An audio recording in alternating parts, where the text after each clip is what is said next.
तो last video में हमने इंडिपेंडेंट टी टेस्ट सीख लिया था, और उसमें हमने डाइकोटोमस डिस्कस कर लिया था। अब डिस्कस कर लेते हैं वन वे अनोवा।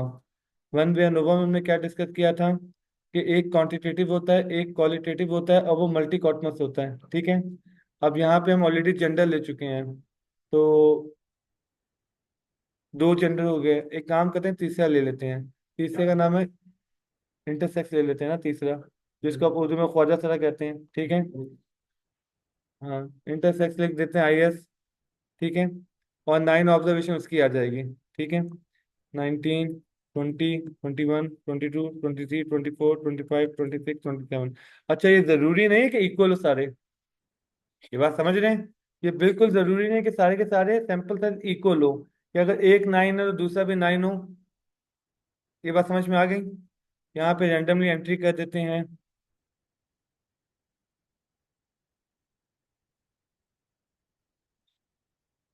ये हमने रैंडमली एंट्री कर दी, से ज्यादा हो गई है। इन तीन को डिलीट कर देते हैं। ठीक है। ये IS लिख रहा हूँ खाली। IS समझ गए आप? ठीक है। अब कितनी कैटेगरीज हो गई हैं? तीन। हमने तीसरी कैटेगरी इसलिए इन्वॉल्व की है क्योंकि हमने वन वे अनोवा यूज करना था। अच्छा, अब यही डेटा मैं उठा के यहाँ ले आता हूँ।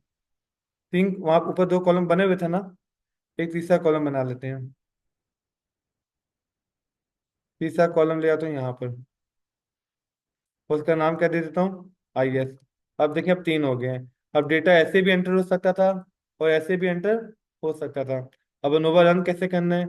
वही मेथड। डेटा पे क्लिक किया, डेटा एनालिसिस पे गए, सामने देखें, पहला ऑप्शन ही दिया होगा। पहला ऑप्शन क्या दिया? ANOVA single factor. इस पे क्लिक करके ओके कर दें। अब आपसे वही पूछेगा, डेटा बताएं क्लास। ये देखें, हमने कॉलम वाइज डेटा को सिलेक्ट करना है। क्लिक कर दिया, और यहाँ से लेके, चले मैं इसको लेबल भी सिलेक्ट कर लेता हूँ। इन तीनों को सिलेक्ट कर दिया कि ये तीन कॉलम है।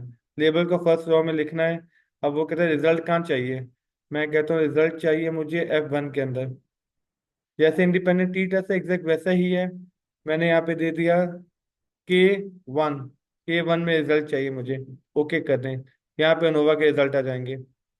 ये देखें, ये इसने बताया कि मेल 9 है, ये उनका मीन है, ये फीमेल का मीन है, ये इंटरसेक्स का मीन है। तीनों का सैंपल साइज भी दे दिया। यहाँ पे सिग वैल्यू क्या दी हुई है? 0.004। 0.05 से कम है, इसका मतलब है सिग्निफिकेंट है। तीनों बराबर नहीं है, तीनों में डिफरेंस आ गया। ये बात समझ में आ गई? तीनों में डिफरेंस आ गया। अब हमें दो दो करके कंपेयर करना पड़ेगा। क्या मतलब? अब हम मेल को फीमेल से कंपेयर करेंगे, फिर मेल को इंटरसेक्स से कंपेयर करेंगे, फिर फीमेल को इंटरसेक्स से कंपेयर करेंगे। अब हमें तीन दफा इंडिपेंडेंट टी टेस्ट रन करना पड़ेगा, ये देखने के लिए कि कौन इक्वल है कौन इक्वल नहीं है। मैं फिर से रिपीट कर दूं, एक्सेल में ये अनोवा में जो P वैल्यू आई है ना, ये देख के आप डिसाइड कर लेंगे सिग्निफिकेंट है या नहीं। क्राइटेरिया बाकी सेम ही है कि 0.05 से ज्यादा है तो इक्वल है, और 0.05 से कम है तो इक्वल नहीं है। लॉजिक क्लियर हो गई? कबीर साहब, डन?